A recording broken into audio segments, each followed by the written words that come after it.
I might start taking care of patients, but that doesn't necessarily mean that that's the straight and narrow of my career for 40 years. Your career is going to be winding. You change a lot as a person, especially with children, especially with new responsibilities like that. So, your career is going to change too, and just be okay with that change. So it's really exciting things that I've been able to step into from the clinical side. And I really feel that I'm able to take all the experiences I used as a physician assistant or physician associate and leverage that experience to, kind of advocate for the providers who are directly patient facing, because I've lived and breathed that and I know their pain points, Yeah, for sure.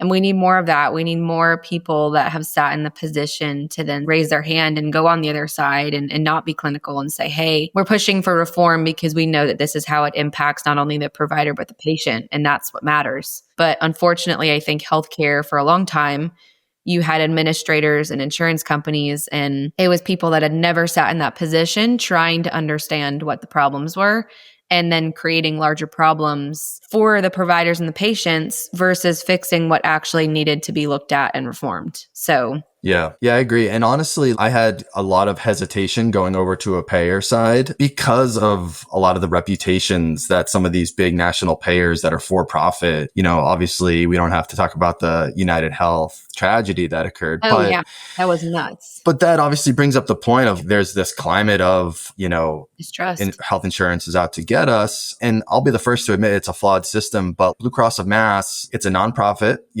We're not trying to deny huge amounts of cases. We're literally trying to so when I was working clinically, I would say, does this surgeon pass the mom and the grandma test? Would you send your mom to have that surgery with that person?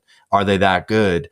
And it's the same thing from my perspective on the payer side. Like, I'm trying to say this surgeon out in, Bumble, America, trying to do an unnecessary spine surgery that based on all the medical literature isn't going to help this patient.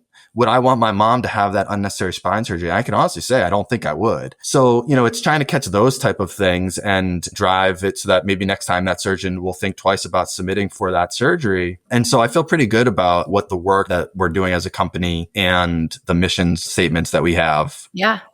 So it is kind of eye-opening. I had a lot of providers when I left the bedside to be like, oh, you're going to the dark side. And I think there is a lot of, if you look at Steward Healthcare in Massachusetts, run by venture capital, I think for-profit healthcare, there's going to be flawed incentives there. Thanks for tuning in to the Healthy Careers podcast. In 2024, we reached over 32,000 listeners and ranked in the top 15% of all podcasts. We're proud to have SharePro Health as a sponsor and are currently looking for 2 more partners in 2025. If you're looking to connect with healthcare leaders, providers, and innovators, we'd love to spread the word about your service, product, or business. Reach out to me, Maddie, for more details.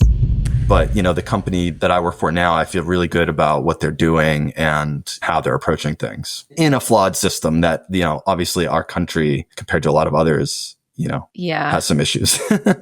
For sure. I mean, I try to remind my mom of this because she had surgery last year and she's fine now, but she was ill. And on her follow-ups, they haven't checked or done anything or sent things to labs. And she's like, well, they said it's fine, that the reoccurrence of it is, minimal. And I'm like, well, yeah, but you also have to advocate for yourself because these are businesses at the end of the day. And if it doesn't pay them much, right? Or if you getting it again pays them more, they're not, even if they want to, insurance and the way that they're going to get reimbursed, they're going to be told that that's not common practice. We don't need to do that. And you need to advocate for yourself so that if you feel like you need to have that, get it done because that's what they're there for.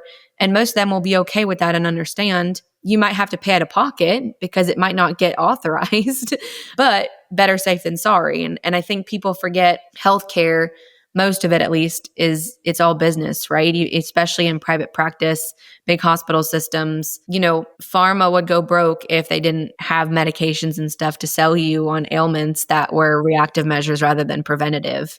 And so I think there's tons of work to be done, but it's like any business, right? In recruiting, there's probably, I would say 90 out of 100 recruiters are just after the invoice. They don't care if the person stays. They're not doing it because they want to help somebody.